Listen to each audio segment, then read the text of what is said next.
Mimi naona hii fence imewekwa concrete. Kuanzia pale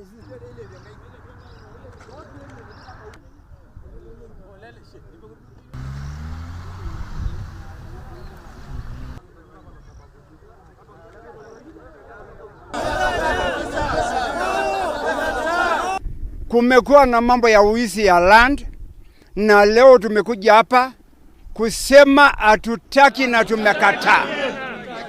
Na ule mwenye ambaye ameusa hapa, na tumesikia ni reverend mmoja, tutaenda kwa hiyo kanisa.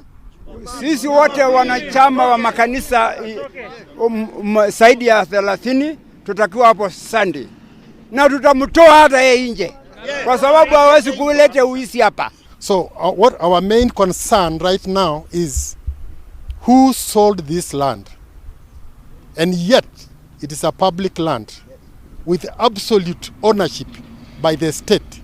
It is a public land. So we are so much concerned, and we are going to follow up this issue in the relevant government offices until we get justice out of it. Nataka kuhakikishia wenzetu wa Kajado, PBS, AIC Girls, pamoja na washirika wetu la Mother Church wasiwe na wasiwasi. Hii land tutatetea mpaka mwisho. Hakuna mtu atachukua.